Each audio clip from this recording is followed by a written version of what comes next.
Fun with failure.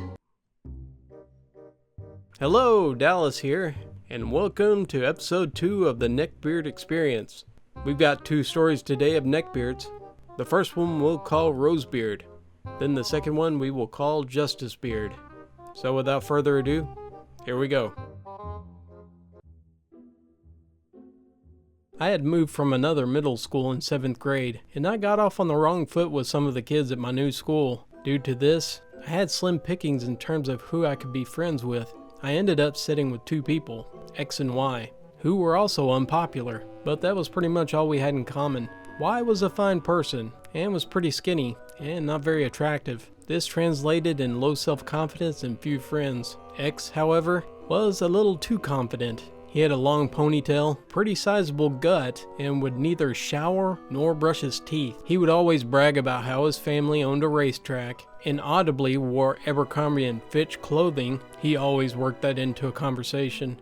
However, his brand new clothes would always be one size too small for him, so his gut would always peek out during gym, or when he raised his hand in class. In addition to this, he was also an avid Yu-Gi-Oh player. There's nothing wrong with this by itself, but there's a limit to everything. Come 9th grade and I'm still not very popular, but I'm still socially aware enough to find new friends from a new pool of students, rather than the ones I had in 7th grade. This turns out to be a very shrewd move, in light of the 2 public incidents involving X. You see, X developed a crush on a nice girl. She volunteered with special ed kids at school, sweet disposition, etc. She hung out with the popular crowd, but was not very tactful about it. Considering that she had a boyfriend, he came on way too strong, insisting on being in her class groups, squeezing her bare shoulders, and always shoving his way next to her on the bus to show her his rarest Yu-Gi-Oh cards.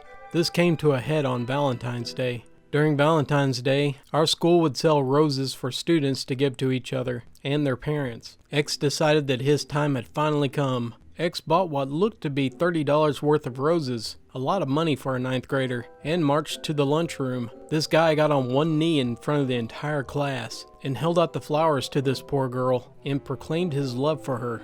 At this point, I think her patience finally snapped. She just yelled, "No!" swatted the flowers out of his hand and ran off. The second incident happened a couple of months later. At some point, X had started wearing a dual disc, a Yu-Gi-Oh toy made of hard plastic, and about the size of a keyboard, on his right arm. He carried 2 decks, one for him and another for random people he would challenge during lunch. At some point, his crush accidentally dropped her tray, spilling all of her food on the floor. X, looking to show off his chivalry and atone for Valentine's Day, exclaimed, "This lady shall not starve today," and took off past her, toward the lunch line to get more food. Unfortunately, X wasn't well coordinated, and he ran with his arms swinging wildly. This resulted in him cracking his dual disc against the girl's face. While running past her, she fell on the ground, crying and bleeding a lot, from what looked like a pretty sizable cut on her forehead. X looked back at this and he kept running, but this time towards the door. She ended up being fine, but she did have to go home for the day, and I heard she still has a very small scar. X got called into the assistant principal's office, who banned X's dual disc and suspended X for running off like a goober after he knew that she was hurt. I write this as my first post, seeing that I was kind of a loner in high school. I lived in the library and the meeting grounds of the milady-loving, philosophy misquoting neckbeards of my school. This story happened last spring, so it's not from the archives of golden Mountain Dew stained body odor of rotten corpse goodness. Here's a background. I was 22 at the time of this story, and I was getting ready for the summer of being a trainer and advisor for a military exercise, 4 years in the infantry. So, my buddies take me to the range day for shooting and shenanigans that we usually only get every so often. We go out and just have a good time, just before going out for drinks. My friends.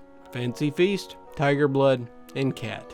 Well, that was the plan for this fateful day. It turned out to be the best day. Honestly, the rare and often sought after 3%er beard walked out on the range. His tactical chest rig and all the accessories that you find at the local Walmart was worn as only a 300-pound delivery of American Justice could, with an AR-15 and with more gadgets than a space station.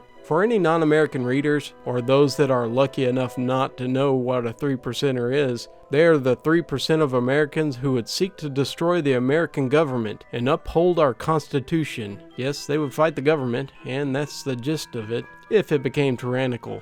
My friends and I were minding our own business, just joking around and having a good time. We're paying no attention to this 300-pound tactical elephant that is inching closer to us, until he says, "Oh, look at you pawns. Sheep's really blindly, willingly enslaving your fellows." Fancy Feast perks up and says, "What did you say, man?" "You are nothing more than weak pawns to a system that is rotten to the core." He's staring over a knockoff pair of Oakleys with an operator hat with a Malone lob patch on it. Our liberty-loving beard continues to spew accusations on how the government is evil, yada yada yada, ending with, "I can't wait for the revolution to start." He pulls out an Ozark Trail buck knife. "Then my talents will be used to end the tyranny." And then Cat says, "What skills will those be?" "The use of skill and lead the dance of death as men have gone before me.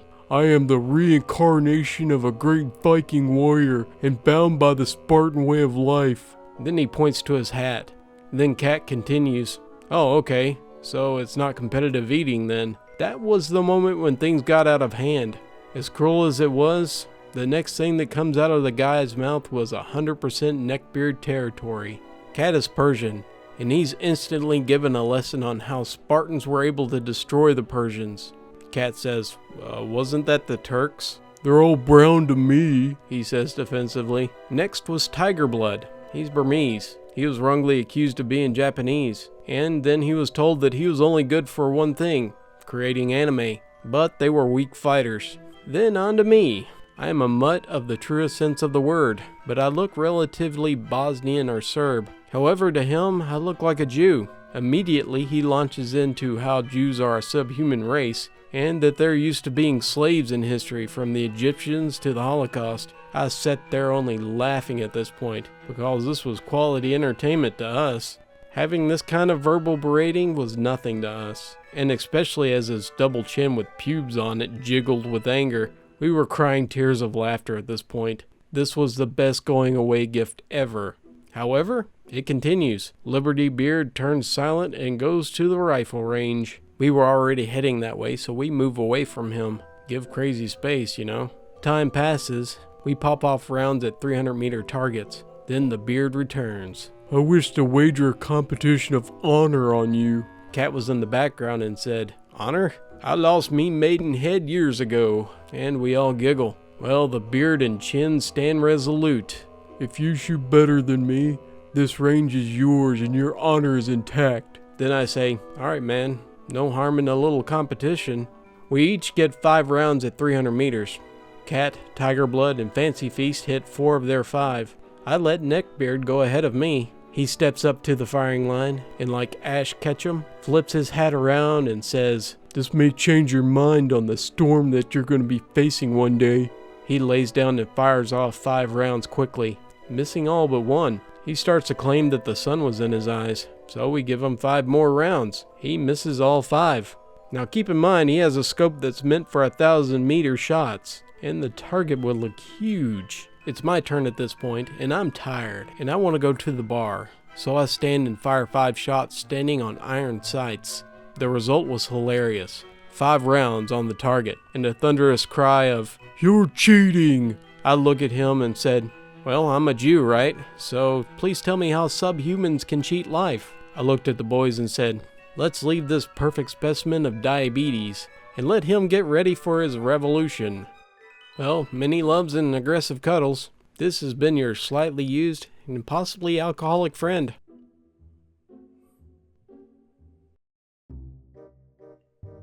Thanks again to the wonderful authors from Reddit. I put a link in the description if you want to read these stories and much more. Thank you very much for joining me. And until next time, have a great day and beware of the bearded revolution.